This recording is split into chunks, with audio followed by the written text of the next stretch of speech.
こんにちは。未来創造チャンネルへようこそ。はじめに、今回は、これからも超省エネに貢献していくパワー半導体について説明します。半導体といえば、今話題のロジック半導体2ナノメートル最先端技術開発のラピダスを真っ先に思い浮かべるでしょう。今回はそのロジック半導体ではなく、超省エネで脱炭素社会の実現に欠かせないパワー半導体市場。こちらに焦点を合わせました。パワー半導体とは、電力の制御や変換を行う半導体のことです。電気機器の多くに使用されており、私たちの生活に欠かせない存在です。2030年の市場規模は、ロジック半導体が2000億ドル、パワー半導体が370億ドルと予想されています。パワー半導体のシェアは、海外3強合計で 60%、日本は5社合計で20% と、現状は劣勢な状況です。しかし、皆さんの応援と協力があれば、シェア拡大は可能です。その点も考慮して説明を進めます。パワー半導体は、今後もさらなる技術開発が進み、さらに幅広い分野で使用されていくと考えられます。このコンテンツの目次を示して、内容に移ります。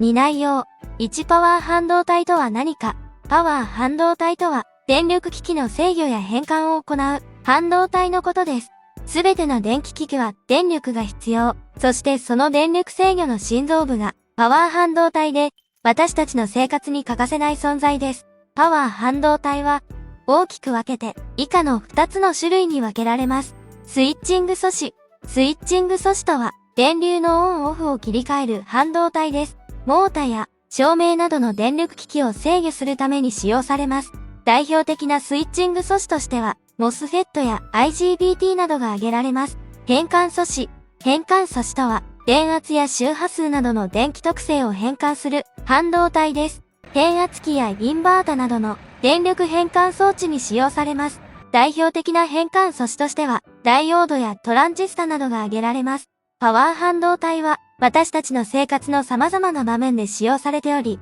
私たちの生活に欠かせない存在です。例えば、以下のようなものが挙げられます。家庭用電化製品では、冷蔵庫や洗濯機などの制御、電力の供給制御、省エネなどに使用されています。自動車では、エンジンの制御、電気自動車の駆動、安全装置などに使用されています。産業機器では、モータや照明などの制御、電力の供給制御、省エネなどに使用されています。パワー半導体は、私たちの生活に欠かせない存在であり、今後もさらなる技術開発が進み、より幅広い分野で使用されていくと考えられます。2パワー半導体の利点。1超エネルギー。パワー半導体は、電気エネルギーを熱エネルギーに変換するロスが少ないため、エネルギー効率が高いという特徴があります。例えば、従来の機械式のスイッチング装置のエネルギー効率は、約 80% 程度であるのに対し、パワー半導体は、約 98% 程度と、約 18% 程度向上しています。エネルギー効率が 20% 向上すると、電気料金は約 20% 程度安くなるため、省エネルギーやコスト削減に大きく貢献します。2小型化。パワー半導体は、従来の機械式のスイッチング装置と比べて、小型化が可能という特徴があります。例えば、従来の機械式のスイッチング装置のサイズは、約 10cm×10cm×10cm 程度であるのに対し、パワー半導体は約 1cm×1cm×1cm 程度と約1000分の1程度小型化されています。小型化により、電気機器の省スペース化や軽量化が可能になりました。3耐久性信頼性。パワー半導体は従来の機械式のスイッチング装置と比べて耐久性が高いという特徴があります。例えば、従来の機械式のスイッチング装置の耐久性は約100万回程度であるのに対し、パワー半導体は約10億回程度と約1000倍程度向上しています。耐久性が高いことで、電気機器の故障率を低下させ、メンテナンスのコストを削減することができました。3パワー半導体の国際シェアと動向。パワー半導体の国際的なシェア2023年、企業シェアパーセント。インフィニオンテクノロジーズドイツ30、オンセミコンダクターアメリカ24、ST マイクロエレクトロニクススイス15、ローム日本8、東芝日本7、ルネサスエレクトロニクス日本6、ピシェイアメリカ5、富士電機日本3、三菱電機日本3、ローム、世界シェア4位の企業であり、IGBT やMOSFET などのパワー半導体を製造販売している。2023年には、東芝と共同でパワー半導体の新工場を建設することを発表した。東芝、日本のパワー半導体の主要メーカーで、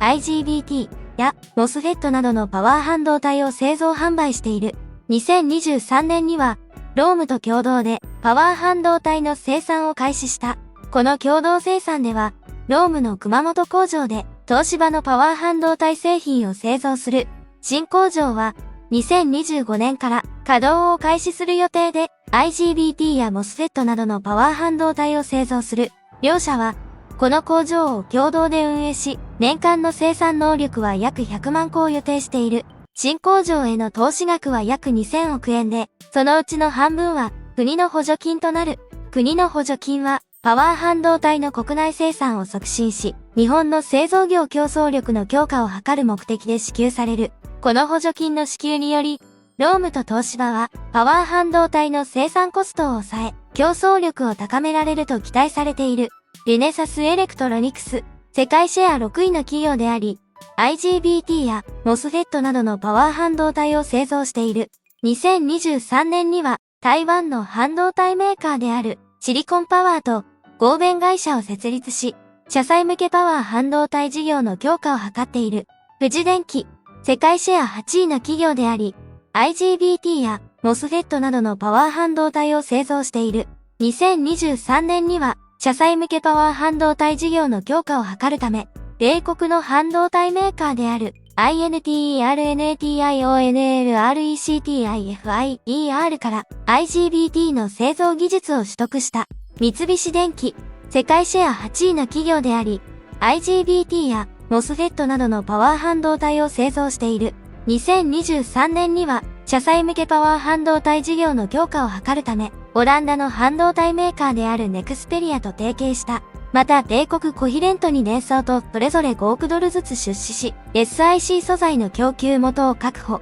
デンソー、三菱電機との米社への共同出資以外に、デンソーは USJC 社の三重県 SiC300mm ラインでの IGBT 製造に向け、協業関係で、2023年上期に国内では最初の 300mm ウェハを製造開始。2025年には月産1万枚の生産量を目指している。国内では従来 200mm ウェハが最大であったが、コスト削減できる 300mm ウェハの量産製造技術を確立した。デンソーはトヨタと SiC パワー半導体関連で合弁会社をすでに設立済みで、今後政府に量産工場設立の補助金を申請して EV 車用の SiC 半導体をデンソー込みでの自社調達をするのでは？ミネビア三菱、旧日立パワーデバイス工場を400億円で買収。ミネビアのチップ製造技術とシナジー効果を図りながら、パワー半導体一貫生産体制を確立できるだけでなく、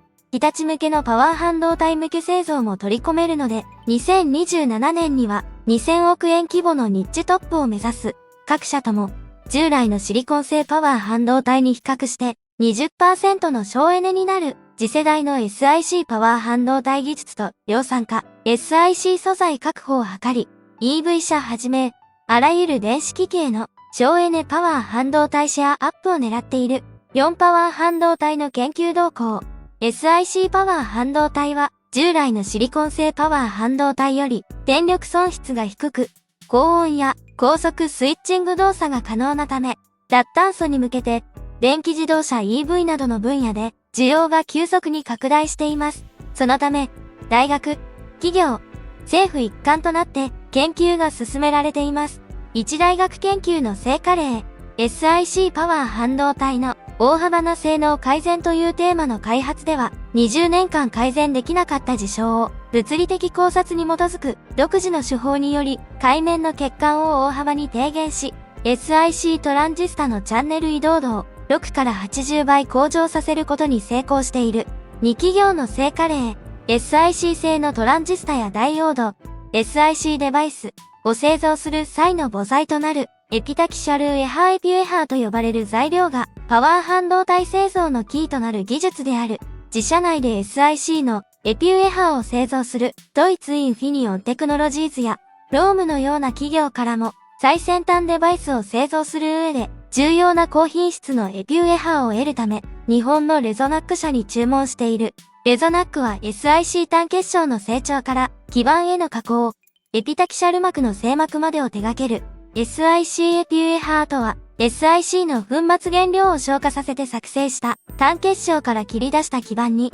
SiC のエピタキシャル単結晶膜を形成した材料だ。膜に不純物を添加して半導体の性質を持たせ、抵抗値や耐圧などを調整する役割を持つデバイスメーカーは、このエピタキシャル膜にトランジスタやダイオードなどのパワーデバイスを作り込む。レゾナックのこの前工程部分の技術が卓越している。年間 30% 増で、5年以内に2022年度比5倍の売上目標にしている。非常に頼もしい技術と目標です。3まとめ、パワー半導体は、電化製品の省エネ化や電気自動車などの脱炭素化に大きく貢献しています。パワー半導体の省エネ効果は、従来の機械式のスイッチング装置と比べて約 20% 程度向上しています。これにより、電気料金は約 20% 程度安くなるため、省エネルギーやコスト削減に大きく貢献します。SiC パワー半導体開発競争と量産化競争は各国しのぎを削っています。日本は研究面でも先端を走っているし、量産面でも合唱連行を模索しながら、また国は必要な部分には補助金を出して、という体制で進めているので、パワー半導体においても頑張ってほしいです。日本のパワー半導体メーカーは、研究開発や量産体制の強化に取り組んでいます。今後も、日本のパワー半導体が、世界の省エネと脱炭素化に貢献することを期待しています。その頑張りが成果に結びつき、日本、世界の省エネに日本のパワー半導体が貢献することを祈っています。頑張れ！日本のものづくり。4最後に、当チャンネルは、より良い日本の未来創造を願ってをテーマで発信しております。日本は常にウィンウィンで進めますので、世界の未来も当然明るくなります。なお、本チャンネルのコンテンツは、物事を多角的に分析しできるだけわかりやすくまとめています。お時間の許す限り、他のコンテンツもご視聴ください。登録していただければ、好きな時間に確認できますので、ぜひ登録ください。取り上げるべき、